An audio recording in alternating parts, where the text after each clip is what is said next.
Hello, Facebook friends and family. This next song is by one Mr. Gordon Lightfoot.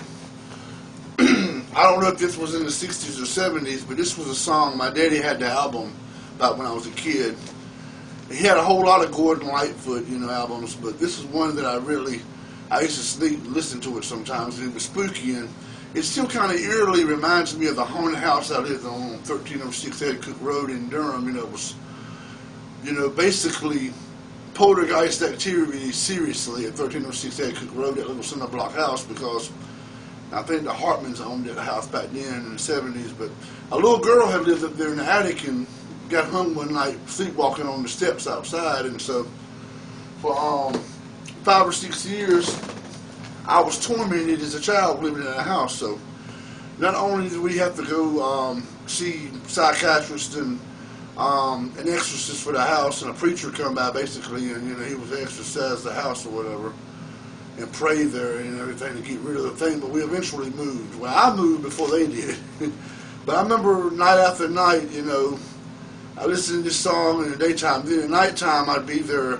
I'd wake up in the middle of the night, seeing things that were real scary, and climb the walls, My parents would wake up because our bedroom was separated by a partition, my wall my dad made, because it was a small cinder block house. And at nighttime I would crawl the walls, and I would just basically be scared beyond belief at, the entity that was terrorizing me in the house as a child, And not only that, but years before then, one of my babysitters that took me when I was like 3 or 4 years old with her and her boyfriend to see The Exorcist, the uncut version back when it first came out. So you can imagine I don't like demonic possession movies for that matter. But anyway, I watch Vampire and Werewolf, but as far as demons and stuff, I will not look at The Exorcist. If you come around me and you show me Linda Blair's picture or I hear the music, I will flip basically. So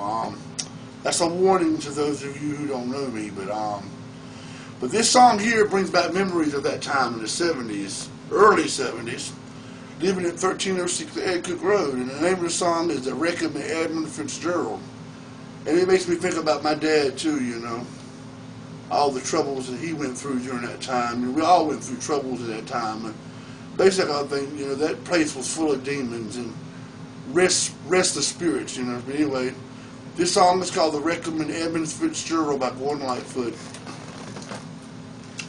And I hope you all like it. It's about a boat that capsized in the Great Lakes back in the day. So anyway, here goes.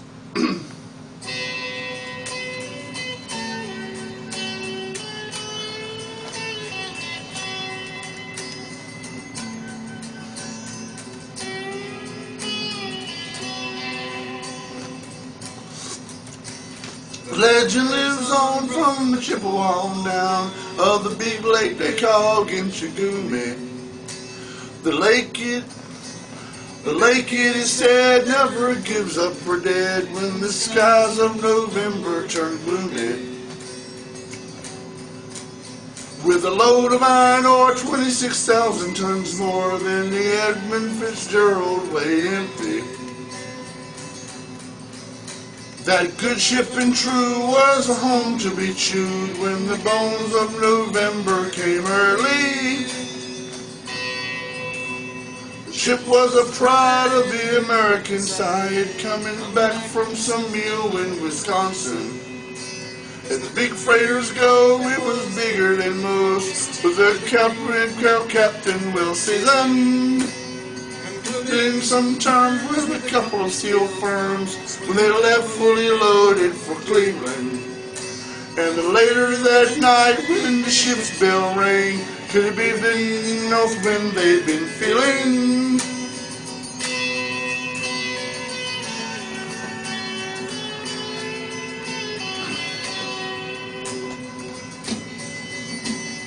Wind in the wires made a tattletale sound when their wave broke over the railing. And every man knew, as the captain did too, was the twitch of November come stealing. The The dawn came late and the breakfast had to wait when the gales of November came slashing. Afternoon came, it was freezing rain in the face of a hurricane west wind.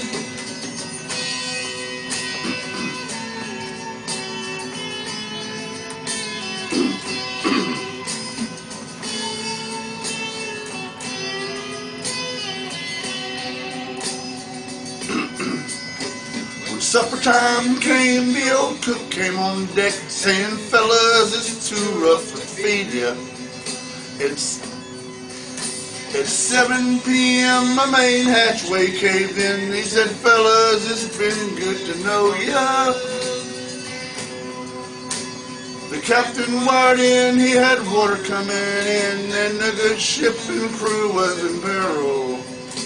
And later that night, when his lights went out of sight, came the wreck of the EDMUND FITZGERALD.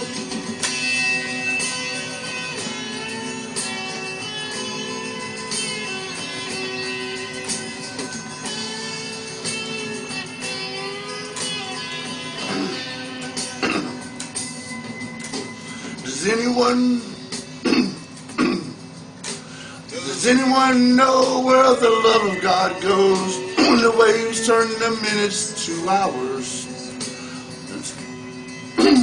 The searchers all say they may face the bay if they put 15 more miles behind her. They might have split up, or they might have capsized, they might have broke deep into water. All that remains is the faces and the names of the wives and the sons and the daughters.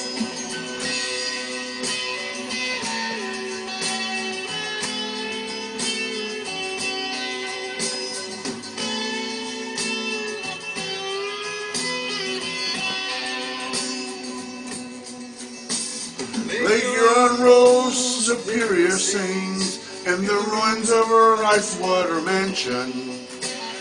Michigan seems like a young man's dreams. The islands and bays are for sportsmen,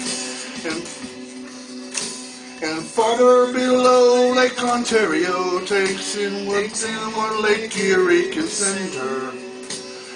Iron boats go, as the mariners all know, with the gales of November remembered.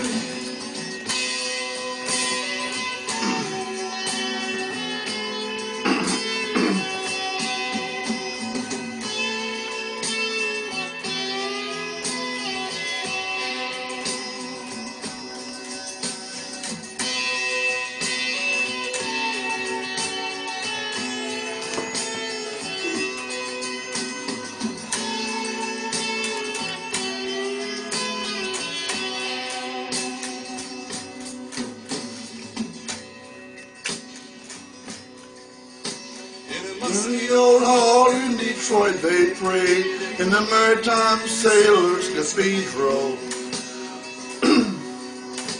The church bell chimed till it rang 29 times for each man on the EDMUND FITZGERALD.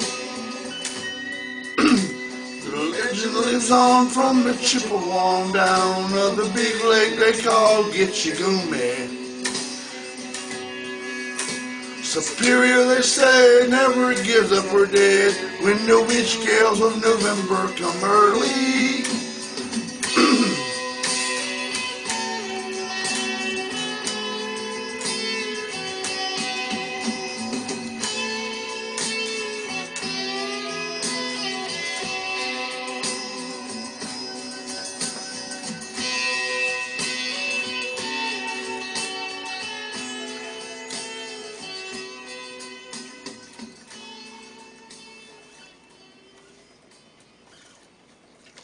That was my voice. God, that's had chills. My voice. I don't know. My throat is kind of raspy for some reason, but that was Going Lightfoot, the wreck of the EDMUND FITZGERALD. So I'm done playing the Songs from 1306 Etiquette Road. I got a little spook there for a minute. I heard noises and stuff upstairs and in the bathroom, and so I'm feeling weird, so I'm done with this, so I'm going to leave it alone. Please rate and comment. Thank you.